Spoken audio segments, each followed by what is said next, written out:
Hello and welcome back to the CNN। स्वागत है आप सभी का संभावनाओं के इस संसार में। इस समय विधानसभा चुनाव की इस अगली कड़ी में हम रीवा के एक महत्वपूर्ण विधानसभा सीट मनगवा के जो MLA हैं उनके साथ में बैठे हैं और बहुत कुछ जानने का प्रयास करेंगे। हम ये जानने का प्रयास करेंगे कि जो परिस्थितियां हैं, जो चीज़ें हैं, वो किस प्रकार से चल रही हैं और जितने भी पार्टिसिपेट जीत करके आए थे उन्होंने कितना समुचित काम किया है और वो कितनी संतोषजनक तरीके से जनता तक पहुंच पा रहा है। हम जनता से भी बात करेंगे कि जो सरकारी सुविधाएं हैं वो कितने लाभान्वित हुए हैं उन सुविधाओं से, और जो जनप्रतिनिधि चुन करके आए थे उन्होंने कितना संतोषजनक काम किया है। सर बहुत बहुत स्वागत है आपका। Sir please. जी हाँ, तो आपसे सर पहला सवाल ये करना चाहेंगे कि आप जीत करके आए थे और 64,000 के आसपास वोट आपको मिला था। दूसरे पे कांग्रेस पार्टी थी, तीसरे पे बहुजन समाजवादी पार्टी थी। तो अभी जो आप काम कर रहे हैं वो किन क्षेत्रों में आपने इन पिछले 4-5 सालों में जो काम किया वो किन क्षेत्रों में काम किया है, जनता जरूर जानना चाहिए सर। देखिए, 4-5 साल से नहीं, मैं सन 1998 से मैं विधायक था जी। मैं देवतला विधानसभा क्षेत्र से मैं पहली बार विधायक बना जी। उस समय कांग्रेस की सरकार यहाँ थी, विजय सिंह की सरकार थी और वो 10 वर्ष तक निरंतर सरकार चलती रही।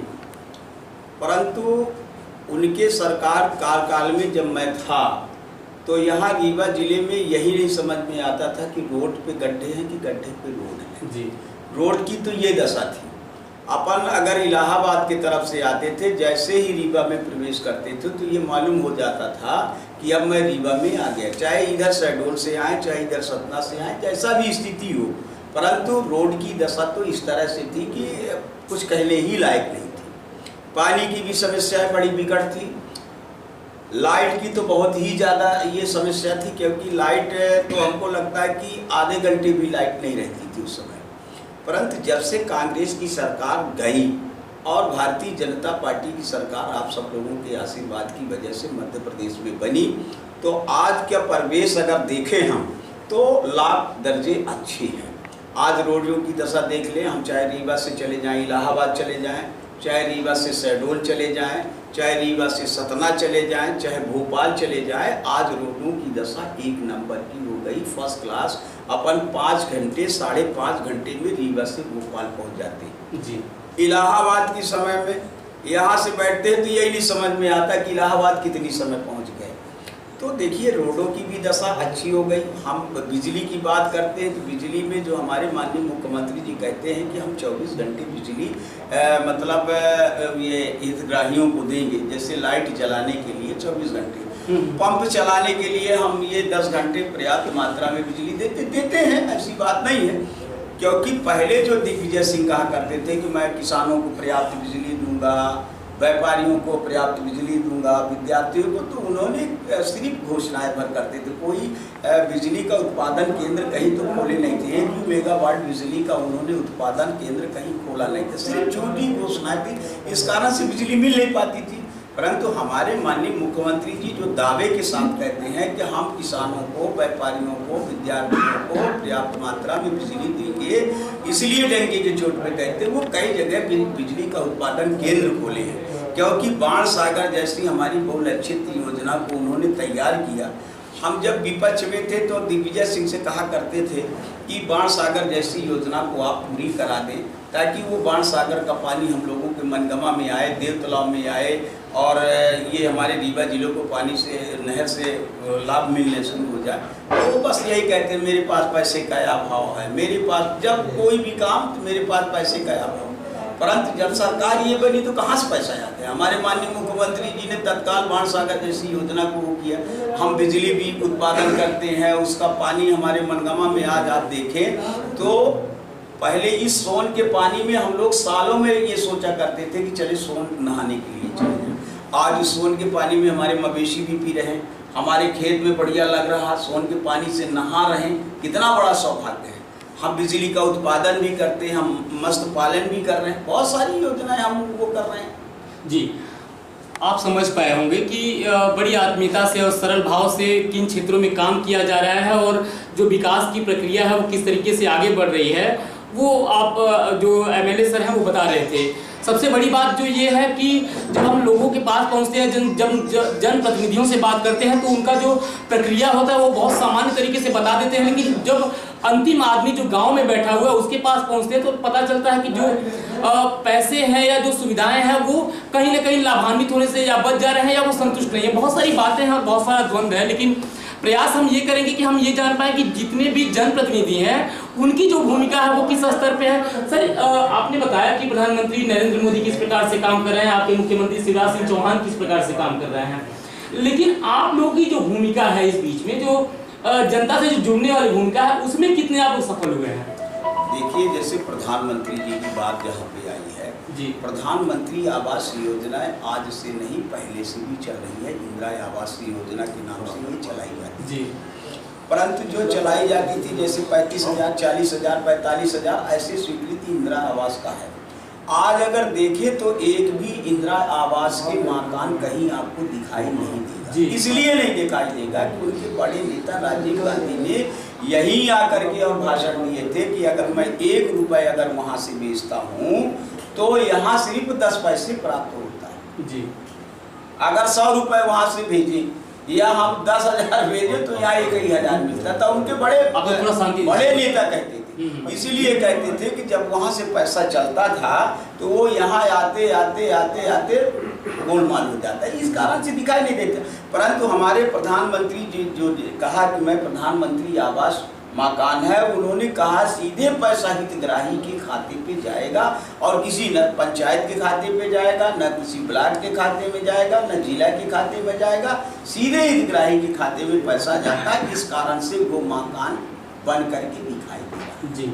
आज आप किसी भी गांव पे चले जाएं वो अलग ही दिखाई देगा कि ये प्रधानमंत्री का मकान बना हुआ है जी। आज इसीलिए दिखाई दे रहा। और इंदिरा आवास का मकान आप एक भी कहीं देखे हो तो बताइए, इसलिए दिखाई। देखिए, जो हमारी सरकार है वो निष्पक्ष काम कर रही है। हमारे माननीय मुख्यमंत्री जी ने अभी लाडली बहना का जो उन्होंने वो किया है उसमें भी और बढ़ा रहे हैं।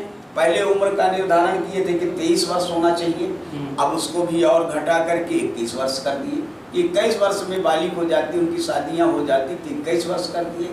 एक और उन्होंने किया था कि जिसके पास ट्रैक्टर टालियां होंगी, खेत होंगे, 5 एकड़ से ज़्यादा होंगे, उसको नहीं दिया जाएगा, उसमें भी वो कर दिए। कितनी अब लाडली बहना कितनी खुश है। अब कम से कम 1,000 रुपये उनको उनके खाते पे जाएगा। फिर और उन्होंने बढ़ाने का प्रयास किया कि जैसे जैसे ही पैसे की व्यवस्था होती चली जाएगी, अटाई करके हम बढ़ाएंगे और 3,000 तक इसको ले जाएंगे। और भी बढ़ाने की आवश्यकता पड़ेगी, अगर खर्च पे होता है और भी वो बढ़ाएंगे। तो देखिए, हमारे सीएम साहब ने तो बहुत ही अच्छी अच्छी योजनाएं वो किया। लाडली बहना को कर दिया, कन्या विवाह वाला कर रहे हैं। अभी जो है तो डेट तय हो रहा है, कन्या विवाह का कार्यक्रम हमारे गंगे में हो रहा है, कितना अच्छा हो रहा है। तो ये सब चीज़ है। तीर्थ दर्शन यात्रा, कभी कांग्रेस वालों ने तीर्थ दर्शन न कराया होगा, तीर्थ दर्शन करा रहे हैं, बढ़िया व्यवस्थित कर रहे हैं। तो देखिए, हम लोगों की जो सरकार की योजनाएं हैं बहुत ही अच्छी अच्छी योजनाएं हैं। सिंबल कार्ड जैसी योजना जब अभी कांग्रेस की सरकार 18 में बनी तो आप ये समझिए सिंबल कार्ड जैसी योजना को उन्होंने बंद कर दिया। उन्होंने कहा माननीय मुख्यमंत्री जी की फोटो है शिवराज सिंह जी की, इसलिए इसको रिजेक्ट करिए और नया सवेरा के नाम से वो किया। अब बताइए, सिंबल कार्ड में जिसको दफन कफन तक का पैसा मिलता था बेचारों को, उसको भी बंद कर दिया। एक्सीडेंट में 4 लाख रुपए मिलता था, सामान्य मृत्यु होने पर 2 लाख देते थे, अगर किसी गरीब की मृत्यु हो जाती दाह संस्कार के लिए 5,000 रुपए देते थे। उसी में जो है औरतों को 18,000 रुपए ये डिलीवरी होने पर ये वो करते थे। ऐसी योजनाएं बंद कर दी उन्होंने। प्रधानमंत्री आवास के जो पैसे थे वो भी रोक दिए। कहा कि अगर हम ये अंशराशि, जैसे केंद्र सरकार से जो पैसा आता मध्य प्रदेश सरकार को अंशराशि देना पड़ता, उसमें अंशराशि उन्होंने बंद कर दिया। किसानों को सम्मान निधि के लिए पैसे जो पटवारी और कलेक्टरों से उन्होंने खाता नहीं मंगवाया, बहुत सारे पैसे किसानों पर रुक गया था। तो देखिए, ये विरोध की स्थिति पे तो वो तो काम करते हैं और इस तरह से I totally agree with that, लेकिन that was not my intention at all. मेरे कहने का तात्पर्य सिर्फ इतना है कि आप जो, क्योंकि मनगावा जो विधानसभा क्षेत्र के लोग हैं वो भी आपको देख रहे हैं, लोग देश के लोग आपको देख रहे हैं, वो जानना चाहेंगे कि जो उनके विधायक हैं उन्होंने पिछले कार्यकाल में अपने कितना कुछ हमें दिया है और कितनी राशि उनके लिए काम के लिए, उनके समाज के उत्थान के लिए आई है। तो उनके लिए क्या कहना चाहेंगे कि उनके लिए आपने कितना काम किया है? देखिए, जो हमारे विकास निधि की राशि हम लोगों को जो प्राप्त जी, हम लोगों को जो भी प्राप्त होती है, जितना भी अब जैसे हम लोगों को पहले मिलता था 1,85,00,000 रुपए जी, जिसमें 15 लाख रुपए स्वेच्छा अनुदान राशि है। अभी सीएम साहब ने स्वेच्छा अनुदान राशि बढ़ाई है। जी, अब 1,85,00,000 रुपए में क्या होता है? अगर एक पंचायतों को हमने 2-2.5 लाख रुपए भी दिया तो उनको लगता है कि कुछ नहीं है। हमने अभी करीबन कम से कम 70 पंचायतों को हमने 2.5 लाख, 1.5 लाख, 3 लाख, 4 लाख ऐसा करके हमने दिया है। कुछ बिजलियों को दिया, जैसे आपके हटवा में है विद्युतीकरण का काम था, वहाँ हमने दिया। और एक आपके ये क्या बोलते हैं, इनका गांव कौन सा है, ये हटवा में हमने दिया है। और कई जगह हमने विद्युतीकरण के काम के भी पैसा दिया। और करीबन 65 पंचायतों को हमने पानी का टैंकर, पानी के गर्मियों में पानी का बहुत ज़्यादा भीषण संकट हो जाता है। जैसे गरीब लोग शादी विवाह करते हैं, बराव करते हैं, उनके लिए वो नहीं रहता, टैंकर का वो है। नल जल आपूर्ति को लेकर के आप लोग कितना काम कर रहे हैं? देखिए, नल जल ये केंद्र सरकार की योजना है, नल जल योजना है, जल जीवन मिशन योजना, ये अभी अभी लॉन्च हुई है जी, अभी थोड़ा व्यवस्थित तौर पे तो नहीं चल रहा। ठेकेदारों को ठेका दे दिया गया, पाइपलाइन बिछ रहे हैं, कहीं पानी मिल रहा है, कहीं नहीं मिल रहा है। अब इस पर थोड़ा सक्रियता बरती जा रही है, क्योंकि बहुत सारे लोग अब गाँवों में ये कहते हैं कि पानी हमको नहीं मिल पाता, कहीं टंकियों में पानी नहीं चढ़ पाता, कहीं बोर में पानी नहीं मिल पाता, ये सब दिक्कतें हैं। परंतु जो जल जीवन मिशन का पानी है, हम लोग नदियों से पानी लाने का वो कर रहे हैं, बाण सागर का पानी लाने के लिए कर रहे हैं, उसको फिल्टर करके। और जिन पंचायतों में, जैसे लाल गांव में बहुत पानी का संकट है, लाल गांव में है, हमारे रामपुर में है, तो ये जल जीवन मिशन के माध्यम से पानी लाने का वो है। ठेका भी हो चुका, टेंडर भी हो चुका, और भी पंचायतों का ये जो नल जल योजना का सभी पंचायतों का हो गया। अब ये थोड़ा जरूर है, विलम्ब लग रहा, तो आगे सुधरेगा। जी, बहुत बहुत धन्यवाद सर आपका कि आपने अपना महत्वपूर्ण समय दिया।